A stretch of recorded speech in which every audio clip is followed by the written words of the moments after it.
Muscle के आला हजरत उलमाए अहले सुन्नत। इसलिए अब इसका मतलब ये नहीं निकला कि आप इनको 5,000 रुपए दे के ठग लें, क्योंकि इनको हुजूर ने दुआ दे दी है। अब ये खूब हरे भरे हैं तो अब इनको रुपए की क्या जरूरत है। रुपया आप नहीं भी देंगे तो भी ये हरा भरा रहेंगे हुजूर की दुआ से। लेकिन आप पर लाजिम यह है कि जब समाज में मदरसा उजड़ रहा, स्कूल कॉलेज की तरफ लोग रुख कर रहे हैं, अपने बच्चों को इंजीनियर डॉक्टर लोग बनाना चाहते हैं, अच्छा मुत्तकी बासलाहियत आलिम की तादाद घटती चली जा रही है।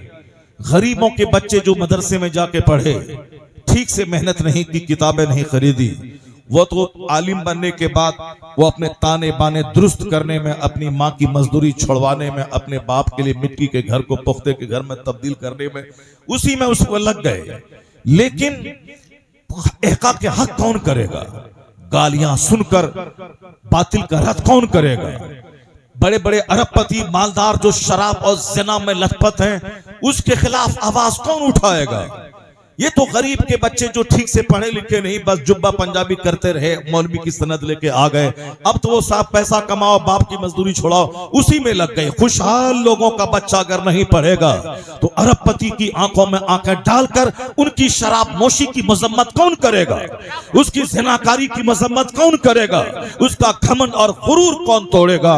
उसके लिए आपको आगे आना होगा, आलिम दीन की खिदमत करनी होगी, अच्छे मदारिस कायम करने होंगे और मेयारी तनख्वाह कम से कम एक इमाम की 25,000 रुपए जो एक जनरल इंजीनियर की तनख्वाह होती है फैक्ट्री में, ताकि एक बाप अपने बेटे को लेकर सामने खड़ा रहे कि बेटे को इंजीनियर बनाओ या बेटे को आलिम बनाओ। वो आप सोचेगा आलिम बनाओगे तो तनख्वाह मिलेगी 5,000, आलिम बनाओगे तो समाज के लोगों के रहमो करम पे जिंदा रहेगा, इंजीनियर बना तो अमेरिका जाके 10 लाख कमाएगा, इंडिया में रहा तो 1 लाख कमाएगा, अपने उत्तर प्रदेश में रहा तो कम से कम 25,000 रुपए कमाएगा। तो अब वो बाप फैसला करेगा, मौलवी नहीं, मेरे बच्चे को इंजीनियर बनना है।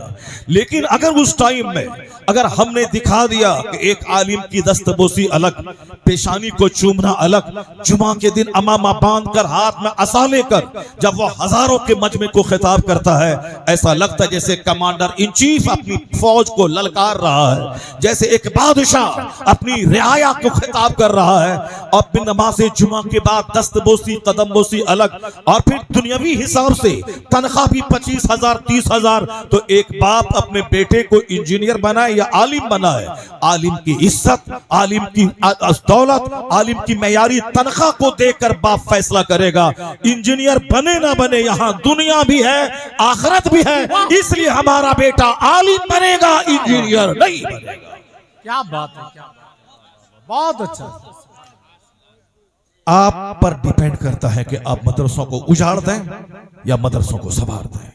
चूंकि यहाँ नमाज पंजगाना बाजमात है, मेरा बच्चा मरेगा तो जन्नत जाएगा, दुनिया में रहेगा तो इज्जत पाएगा, और माली एतबार से भी दूसरों के सामने हाथ नहीं फैलाएगा। एक मेयारी तनख्वाह है जिससे अपने बाल बच्चों की अच्छी परवरिश करेगा और फिर इबादत और रियाजत करता हुआ, दीन फैलाता हुआ मरने के बाद जन्नत चला जाएगा। यहाँ दुनिया भी है आखिरत भी है। इंजीनियर बना, नमाज छोड़ा, इंजीनियर बना, जुमा की नमाज तक नहीं पढ़ता है, इंजीनियर बना, सुबहान रब्बियल आला भी कहना नहीं आता है, सूरे फातिहा भी पढ़ना नहीं आता है, 50 लाख महीना कमा ले, कब तक कमाएगा? 70 साल 80 साल तक। उसके बाद जब मरेगा कहां जाएगा? जहां का एक दिन 50,000 साल के बराबर होगा। ये 70 साल 70 मिनट, तो 70 मिनट चाहे 10,000 कमाओ या 10 लाख कमाओ, या दोनों खत्म, मरने के बाद कहां जाओ? इंजीनियर साहब हो जहन्नम की आग में जाओ, डीएम साहब हो जहन्नम की आग में खरबों साल जलो, चाहे प्रेसिडेंट हो जहन्नम की आग में जलो। इसलिए अक्लमंद वो है जो दुनिया और आखिरत दोनों की भलाई पे नजर रखता है, यहां दूसरों के सामने मोहताज न बने और मरने के बाद जहन्नम की आग में नहीं जले। इसलिए इस्लाम दोनों जहान की खुशहाली पे जोर देता है। अगर कोई कहता है कि सिर्फ मस्जिद में बैठ के इबादत कर और फिर दुनिया मिले ना मिले जन्नत सलामत रहे, वह भी एक जोरदार पॉइंट है, लेकिन वह कंप्लीट पॉइंट नहीं है। क्योंकि मस्जिद में बैठ कर इबादत करने वाले को जब कपड़े की हाजत होगी अब पैसा नहीं होगा, परेशान हो जाएगा। वह बीमार पड़ेगा, इलाज कराने के लिए पैसे नहीं रहेंगे, परेशान हो जाएगा। बेटी की शादी होगी, शादी में खर्च करने के लिए पैसे नहीं रहेंगे, वह सेठ के दरवाजे पे जाके उससे कर्ज मांगेगा। नमाज के बाद नमाजियों से कहेगा, मैं 25 साल से आपकी मस्जिद में खिदमत कर रहा हूं, मेरी बिटिया जवान हो गई है, अब उनकी शादी के लिए हमें पैसे चाहिए। एक आलिम दूसरों के सामने हाथ फैलाने का मतलब है कयामत आ जाएगी। नाइबे पैगंबर या दूसरों के सामने बेटी की शादी के लिए भीख मांगे, वो दिन आने ही नहीं देना चाहिए कि वो दिन इनकी जिंदगी में आ जाए। इसलिए अगर कोई कहता है कि सिर्फ हाथ पांव तोड़ के मस्जिद में बैठ रहो, ये भी नाकिस पॉइंट है। इस्लाम ने क्या कहा है? कानून ज़कात है इस्लाम में। ज़कात इसलिए है कि 1 लाख रुपए अल्लाह दे तो 2,500 अल्लाह की राह में निकाल दे। 1 करोड़ अल्लाह दे तो 2.5 लाख अल्लाह की राह में निकाल अपने गरीब भाइयों को दे दे। 100 करोड़ रहे तो 2.5 करोड़ अल्लाह की राह में निकाल दे, अपने गरीब भाइयों को दे। इसका मतलब ये कानून ज़कात बताता है कि सिर्फ गरीब बन के मुसलमानों को दुनिया में नहीं रहना। अरबपति बनेगा तब न ज़कात निकालेगा, करोड़ों में खेलेगा तब न 10 लाख खर्च करके हज करेगा, पैसा रहेगा तब न कुर्बानी देगा, पैसा रहेगा तब न ईदगाह जाने से पहले सदका फित्र निकाल कर गरीबों के चूल्हे में आग सुलगाने का इंतजाम करेगा। ये कानून सदका फित्र, कानून ज़कात, कानून उश ये बताता है कि दुनिया में भी मुसलमान खुशहाल रहे, ताकि इनके सदके में गरीबों का भला होता रहे। या ज़कात निकाले, या सदका फित्र निकाले, या कुर्बानी करे, 1 लाख का बकरा ज़बह करे। जो गरीब जिंदगी में कभी इतने महंगे बकरे का गोश्त ना खाता हो, वह इसी कुर्बानी के बहाने उसे गोश्त खाने का मौका मिल जाए। 100 करोड़ रहे 2.5 करोड़ निकाल, 1 करोड़ रहे 2.5 लाख निकाल, 1 लाख रहे 2,500 निकाल, 40वां हिस्सा निकाल दे। अल्लाह नहीं खाता, अल्लाह के फरिश्ते नहीं खाते। तू अपनी गरीब बहन को दे दे, तू अपने गरीब भाई को दे दे, अपने गरीब पड़ोसी को दे दे, माल भी बढ़ेगा, जन्नत भी मिलेगी। तो अब फजर से लेके जोहर तक कोई नमाज फर्ज नहीं है।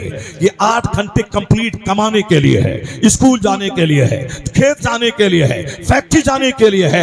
फजर से लेके जोहर तक कोई नमाज फर्ज नहीं, मुकम्मल 8-7 घंटे तक उसमें कोई नमाज फर्ज नहीं है। इशराक कोई पढ़े तो सवाब मिलेगा, नहीं पढ़े कोई गुनाह नहीं। चाश्त कोई पढ़ेगा सवाब मिलेगा, नहीं पढ़े कोई गुनाह नहीं है। लेकिन फजर जोहर के दरमियान कोई नमाज फर्ज नहीं। क्यों? वह काम का टाइम है, वह वर्क का टाइम है, ताकि खूब काम करो, खूब कमाओ, अपनी सास को भी दो, ससुर को भी दो, गरीब साला को दो, गरीब साली को दो। ऐसा नहीं कि सास ससुर की जमीन बेचवा के, उसको कंगाल बना के, उसकी बेटी को दुल्हन बना के अपने घर में लाओ और सारी जिंदगी उस बीवी को रुलाते रहो। नहीं, अक्लमंद और दानिशमंद है वो जो खुद मेहनत करे, अपना कमाए, अपना घर बनाए, फ्रिज खरीदे, AC लगाए, साफ सोफा खरीदे, अपने घर में साफ वॉशिंग मशीन लाए। उसके बाद एक गरीब बाप की बेटी जो दीनदार हो उसको अपने घर में लाए। कहे खबरदार जोड़ा भी नहीं चाहिए, कोई बर्तन भी नहीं चाहिए, AC भी नहीं चाहिए। अब उसको लाके घर में रख के, ये घर मेरा है, रानी बन के तुम रहो, ये घर मेरा है, वॉशिंग मशीन का इस्तेमाल तुम करो, ये घर मेरा है, AC का इस्तेमाल तुम करो। मैं दावे से कहता हूं वह शौहरे नामदार है जो अपनी बीवी के बाप को तड़पा के उसका पैसा लेकर अपने घर में सोफा नहीं लगाता है। मेहनत करे, मजदूरी करे, कमाए, घर बनाए और कुछ लिए बगैर बीवी को लाए। वह बीवी सारी जिंदगी अपना दिल शौहर के पांव के नीचे बिछा देगी। न तकरार होगी, न तलाक होगी, उम्र बढ़ती जाएगी, मोहब्बत का माहौल बढ़ता चला जाएगा। अल्लाह सुभान। माल रहेगा तब न। यहाँ तो कंगाल हो गए लोग। सोफा भी बीवी लाए, फ्रिज भी बीवी लाए, AC भी बीवी लाए, फैन भी बीवी लाए, खिड़की का पर्दा भी बीवी लाए, पैर पोंछने वाला पापोश भी बीवी खरीद के लाए, चाय पीने वाली प्याली भी बीवी लाए, खाने की प्लेट भी बीवी लाए। ये बता दे कि तू कौन सा शौहर नामदार है? प्लेट बीवी की, चाय की प्याली बीवी की, सोफा बीवी का, सोफे का पर्दा बीवी का, खिड़की का पर्दा बीवी का। फिर तू उसका सामान इस्तेमाल करके शौहर नामदार नहीं बनेगा, तू सारी जिंदगी उसका गुलाम रहेगा। इसलिए अल्लाह ने फज्र से लेके जोहर तक कोई नमाज फर्ज नहीं की, ताकि आप खूब मेहनत करें, स्कूल जाएं, खेत में जाएं, फैक्ट्री में जाएं, दुकान पे जाके बैठे। और जो अल्लाह 8 घंटे ताकत दिया, सूरज की रोशनी दी, हाथ पांव में हरकत दी, तो जोहर में खाने से पहले उस रब्बे कदीर को सजदा कर लिया जाए। इलाही तेरा एहसान, तूने सेहत दी, तूने इस 8 घंटे में कोई नमाज फर्ज नहीं किया, तूने सूरज की रोशनी दी, तूने बदन में ताकत दी। अब 1 घंटे 2 घंटे और काम करे बंदा, फिर असर में हाजिर हो जाए, फिर 2 घंटा बाजार में सौदा सलफ खरीदे, फिर मगरिब में हाजिर हो जाए, 1 घंटा बाल बच्चों के साथ रहे, फिर इशा में हाजिर हो जाए, नमाज पढ़ने के बाद सो जाए, इसी उम्मीद पर शायद ये मेरी जिंदगी की आखिरी रात होगी। अगर जाग गया तो फिर जागने के बाद कहूंगा अल्हम्दुलिल्लाहिल्लज़ी अहयाना बअदा मा अमातना, तारीफ अल्लाह की जो हमें मौत देने के बाद दोबारा जिंदा कर दिया। तो जो 8 घंटे की नींद रात में देने के लिए हमें हमारे लिए रात बनाई, तो फजर में सबसे पहले खेत नहीं जाना है, दुकान नहीं जाना है, खलियान नहीं जाना है। अक्लमंद है वो जो 8 घंटे की नींद के बाद सबसे पहले रात बनाने वाले खुदा की बारगाह में सजदा के लिए हाजिर हो जाए। जो फजर पढ़ के काम का आगाज करेगा, सारा दिन उस पर रहमतों की बारिश होती रहेगी, उसका चेहरा हरा भरा रहेगा। ये नमाज के टाइमिंग का सिस्टम बताता है कि तुम कोढ़ी बन के घर में मत बैठा रहो, तुम भिखारी बन के मत रहो, दूसरों के सामने हाथ फैलाने वाला बेगर भिखारी बन के मत रहो। हर जुमा के खुतबे में इस्लाम कहता है इन्नल्लाह यामुरु बिल अद्ल वल ihsan व ईताइ ज़िल कुर्बा, अदल करने का, एहसान करने का, रिश्तेदारों को देने का, रिश्तेदारों को चूसने का नहीं। ईद का कपड़ा ससुर देगा, ये दिमाग बनाने का नहीं। अगर ससुर गरीब है तो ईद का कपड़ा तुम दामाद होने के नाते उसको दो, अपने बाप को भी दो और अपनी बीवी के बाप को भी दो। अपने रिश्तेदारों को दो, लो नहीं। ये जो रिश्तेदारियां खत्म हो रही है, सिले रहमी का मसाज खत्म हो रहा है, सिर्फ चूसने लेने का वो हमको देगा। और हर जुमा को खुतबा में हुक्म होता है ईताइ ज़िल कुर्बा, रिश्तेदारों को देने का। जहां देने का मसाज हो वहां दौलतें बरसती हैं, और जहां मांगने का रिवाज हो वहां मुफलिसी कदम रखती है। इसलिए आज चाइना जापान दुनिया का सबसे मालदार तरीन मुल्क बन गया, चूंकि उसने कसम खाया हम दुनिया से माल लेंगे नहीं, दुनिया को माल देंगे। देने की कसम खाई, 100 साल के अंदर richest country of the world, दुनिया का सबसे मालदार मुल्क बन गया।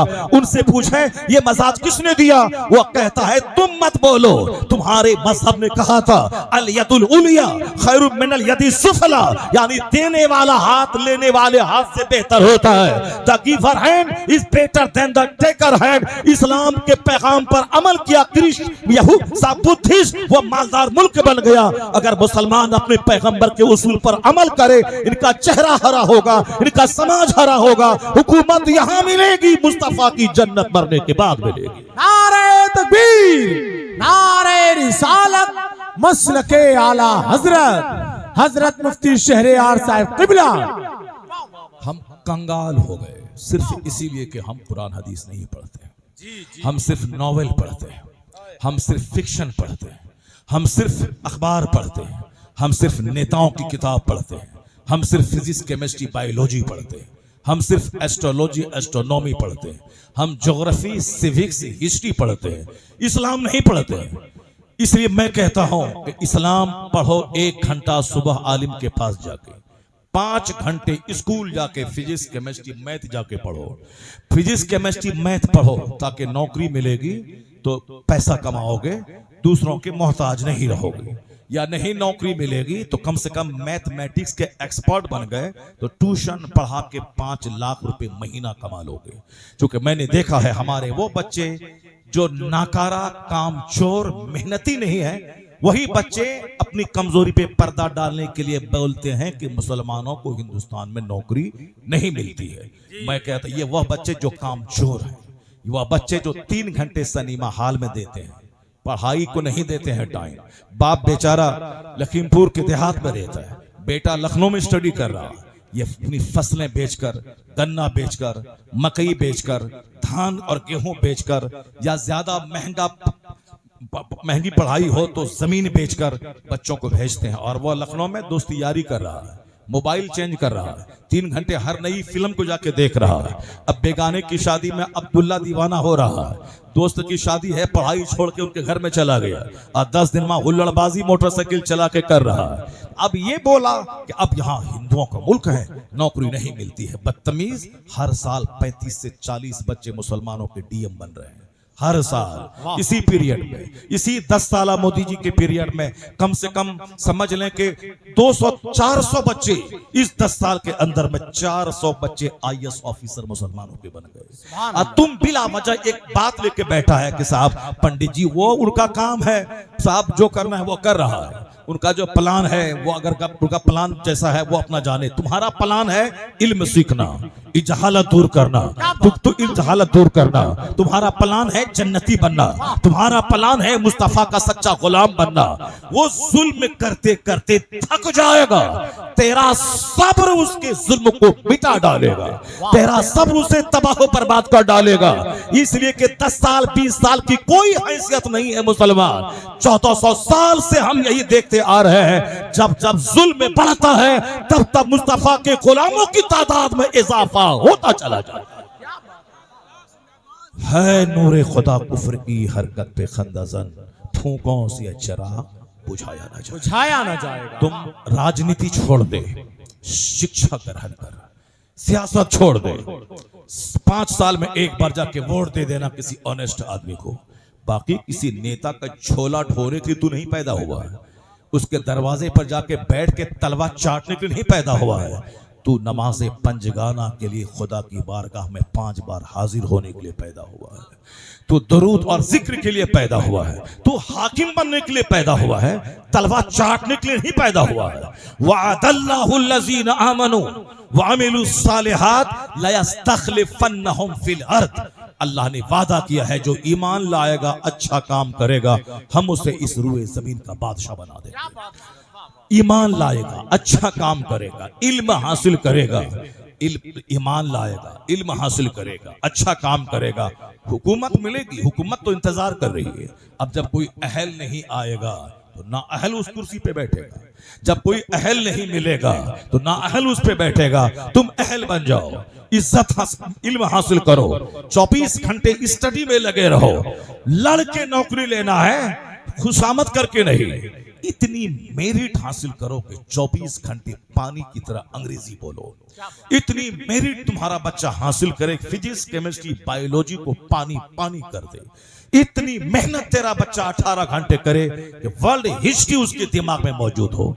जो पढ़ने में लगेगा वो हुल्लड़बाजी नहीं करेगा, जो स्टडी में लगा रहेगा वो 3 घंटे सिनेमा हॉल में नहीं देगा। जिसका प्लान बड़ा होगा वो अपने रिश्तेदारों की शादी ब्याह में नहीं जाएगा, शादी ब्याह में जाके हुल्लड़बाजी करके टाइम बर्बाद करने नहीं जाएगा। स्टडी से फुर्सत कहाँ है? प्लान है मुझको IAS ऑफिसर बनना है, उस प्लान को हासिल करने के लिए कंटिन्यूटी यानी लगातार मेहनत वो करेगा। एक दिन जागना कमाल है, कंटिन्यू डेली पढ़ना ये कमाल की बात है। लगातार जहदे मुसलसल, ये लगातार मेहनत आदमी को कामयाब बनाती है। आप अपने बच्चों को पढ़ाएं लिखाएं, बैंक का मैनेजर बनाएं, प्रोफेसर बनाएं, बैरिस्टर बनाएं, लॉयर बनाएं। इसे साहब MLA MP सभासद नहीं, जो जाहिल नाकारा दी ग्रेट है वो सभासद के पोस्ट के लिए उठता है। ये छोटी मोटी सियासत वो करता है। जिसको DM बनना है वो क्या प्रधानी का इलेक्शन लड़ेगा, जिसको साहब IAS ऑफिसर बनना है वो क्या वो सभासद की छोटी सी साहब मुलाजमत तो नहीं कहा जाए, बस छोटा सा पोस्ट हासिल करने के लिए वो इलेक्शन लड़ेगा। अब 1000 की आबादी में 5 लोग उठ गए, हमको देना 5-5 वोट के लिए भीख मांग रहे हैं और 10-10 वोट के लिए रिश्तेदारी में जंग कर रहे हैं। और ये जंग खींच करके मस्जिद में ले जा रहे हैं, यह जंग खींच कर जलसे में ले जा रहे हैं। हमको वोट नहीं दिया, उसकी बेटी की शादी में हम नहीं जाएंगे। क्या छोटी मोटी राजनीति करता है यार। समाज में देख, अगर कोई समाज का सेवक है, अपना दर्द समझता है, समाज के दर्द को, बीमार के बीमार पड़ने के बाद मरीज के मर्ज में गिरफ्तार कोई गरीब हुआ, हॉस्पिटल में उनके साथ रहता हो, अब शादी ब्याह में सामने रहता हो, दर्द उसका कष्ट दूर करने के लिए रहता हो, ऐसा आदमी हो, तुम अपनी ख्वाहिश को पांव के नीचे दफन कर दे, उसको सामने ले आ, उसको सब मिलके वोट दे दे। यह समाज का अच्छा आदमी है, यह हर सबके दुख दर्द में काम आने वाला है, यह मेहनती आदमी। हम 5 साल रहे सभासद तो कितना पैसा कमाएंगे, तो तो हम कुर्बान कर दें, अच्छे आदमी को लाए जो पढ़ा लिखा आदमी है उसको लाए, बद सलील हरकतों की खातिर। अभी एक रिपोर्ट सामने आई थी औरंगाबाद महाराष्ट्र की कि एक बंदा 91% वोट लाया साहब, दूसरे 10 मुसलमान उड़ गए, कोई 50 वोट लाया, कोई 25 वोट लाया, कोई 300 वोट लाया। वो आदमी जो 9000 वोट से हारा है, ये मुसलमानों ने 500 250 करके 1500 वोट को बर्बाद किया है। इतनी छोटी सोच लेके इस वक्त इस संकट की घड़ी में ये आया है, सिर्फ 50 वोट काटा और अपने भाई को हरा दिया। अब कोई रमेश जीता या डफली बजा रहा है कि मैंने अपने भाई को हरा दिया। जहां इतनी गंदी सोच होगी वहां तो मस्जिद टूटेगी, वहां तो आग लगेगी, वहां तो मदरसे बंद होंगे, वहां तो तबाही का तमाशा देखना होगा। अकलमंद है वो जो संकट को देखने के बाद जाग जाए, मुसीबतों को देखने के बाद आंख खोले, वह दुश्मनों के गंदे प्लान को देखकर अपनी तमाम दुर्दशा को बदल ले, अपना घमंड छोड़ दे, मुस्तफा के अखलाक को समाज में नाफिज कर दे, यूनिटी और इत्तेहाद के साथ रहे, अल्लाह से मदद मांगे। जिस दिन इल्म आया, अमल आया, अच्छा काम किया, मोहब्बत पैदा हुई, उस दिन तू नहीं भी चाहेगा हुकूमत तेरे गले लग जाएगी, तू ही हाकिम बनेगा, खलीफा बनेगा, वक्त का बादशाह बनेगा। सुभान अल्लाह, सुभान अल्लाह, क्या बात, अल्लाह अकबर, या रसूल अल्लाह।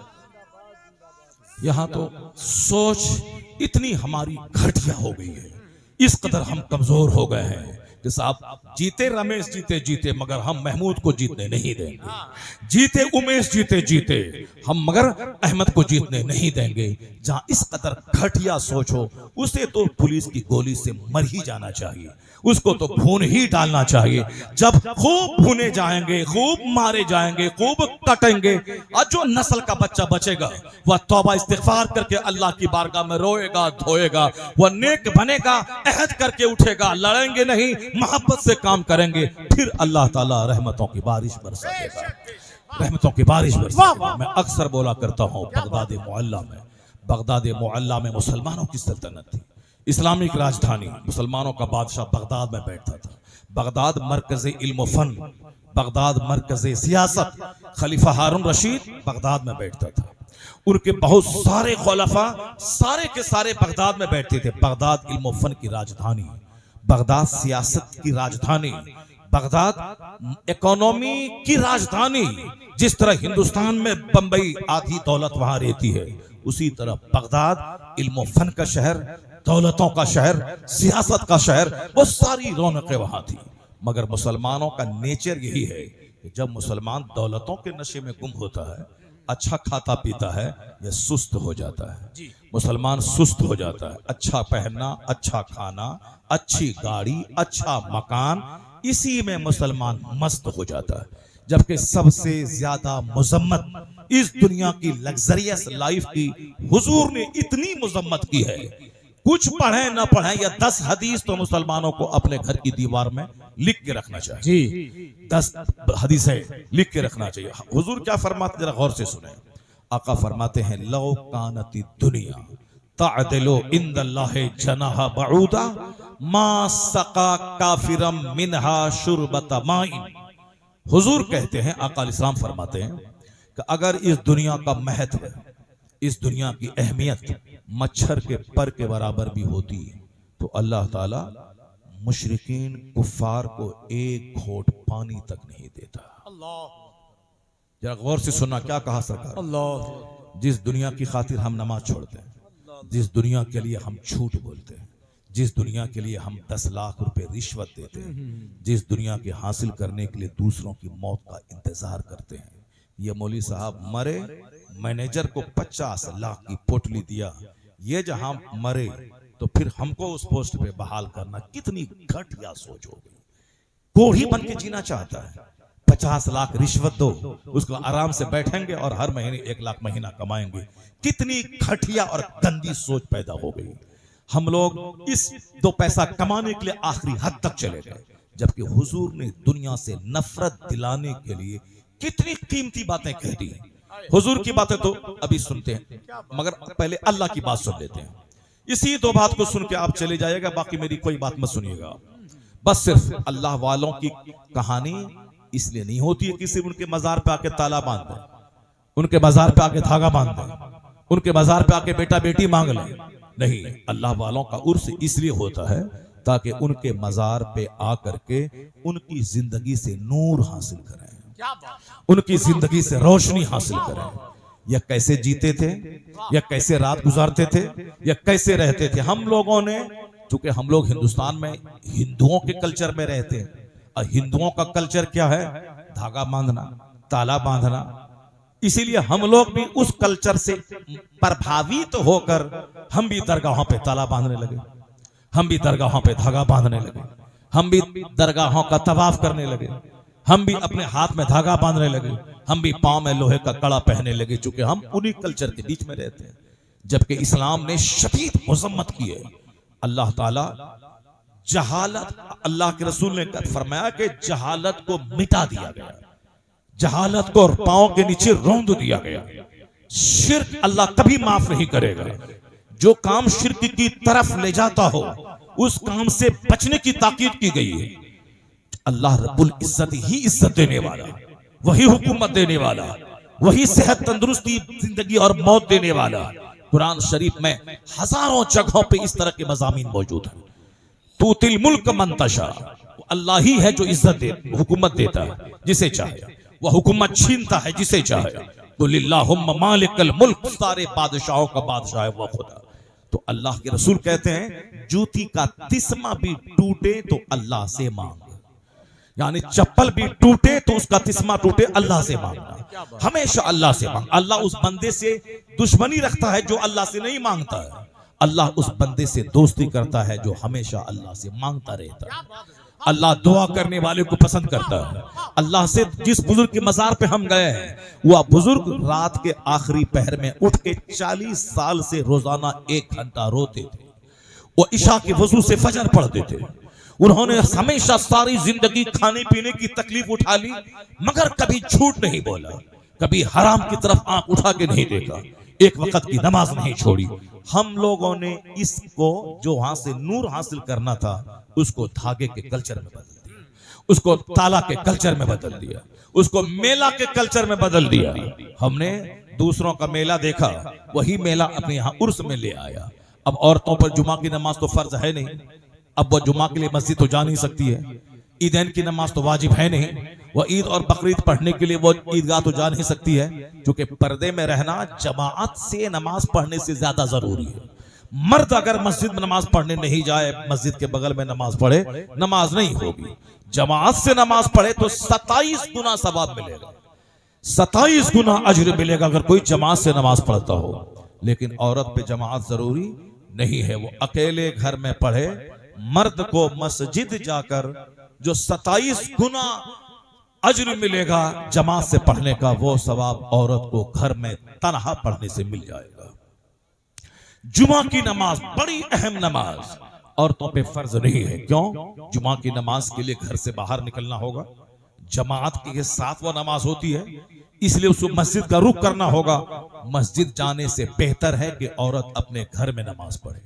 आंगन में पढ़ने से बेहतर है कि दालान में पढ़े, दालान में पढ़ने से बेहतर है कि घर के बीचों बीच पढ़े, उससे बेहतर है कि घर के एक कोने में पढ़े, यानी एक गोशे में नमाज पढ़े। जितना पर्दे में वो रहे, उतना ही शौहर के लिए, घर के लिए, समाज के लिए, मुल्क के लिए, मिल्लत के लिए उतना ही फायदा है। जिसने इस कानून का मजाक उड़ाया है, वो अब रो रहा है, मगरमच्छ के आंसू बहा रहा है।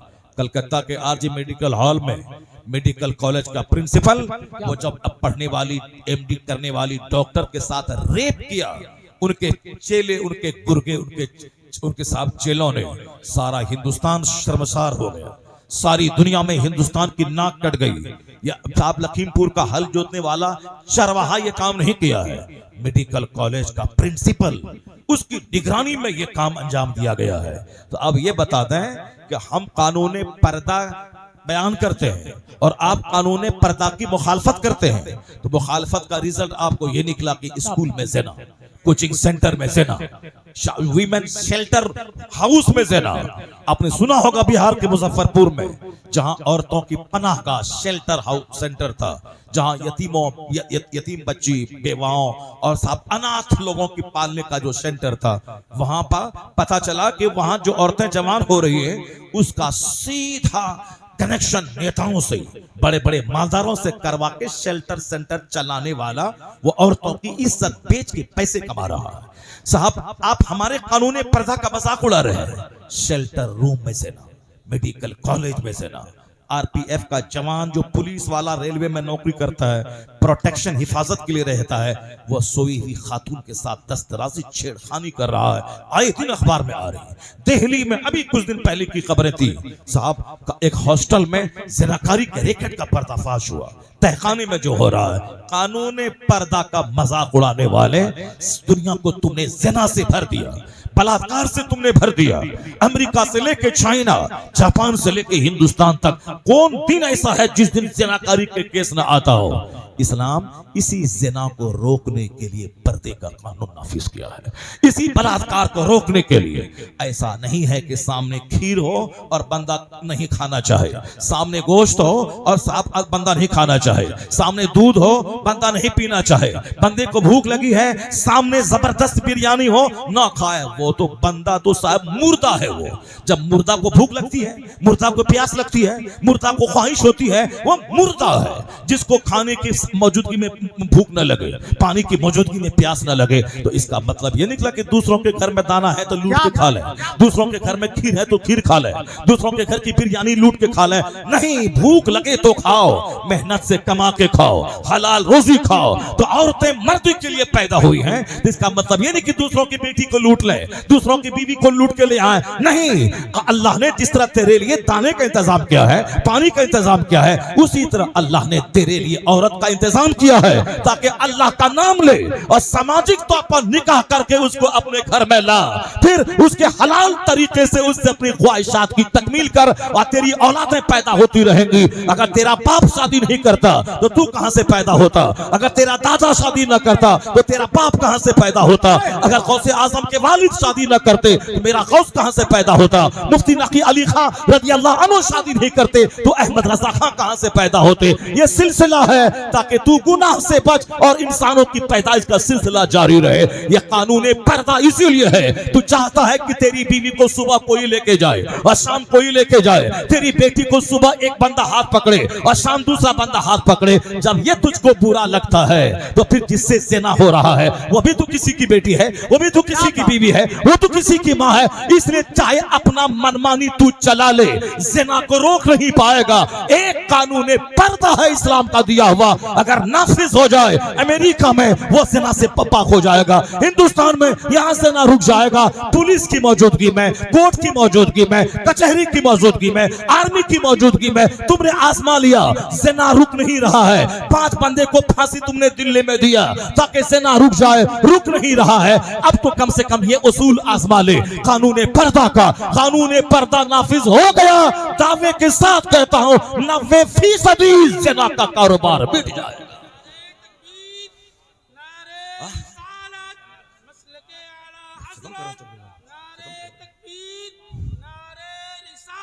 या रसूल, ज़िना का कारोबार रुक जाएगा। इस्लाम में वो दम, वो ताकत है कि मरते दम तक इसका कानून पुराना नहीं होता है। इस्लाम का कानून मरते दम तक पुराना नहीं होगा। इस्लाम का ज़ाब्ता मरते दम तक जिंदा और ताबिंदा रहता है। अब जरा गौर से सुनिए, आका इस्लाम की हदीस पढ़िए, सरकार दो जहां का कानून पढ़िए, कुरान की सिर्फ एक बात सुन लीजिए। सुनेंगे आप लोग गौर से? सुनेंगे गौर से? भागेंगे तो नहीं आप लोग? भागेंगे तो नहीं आप लोग? एक बार हाथ उठा के जोर से ला इलाहा इल्लल्लाह मुहम्मदुर रसूलुल्लाह सल्लल्लाहु अलैहि वसल्लम।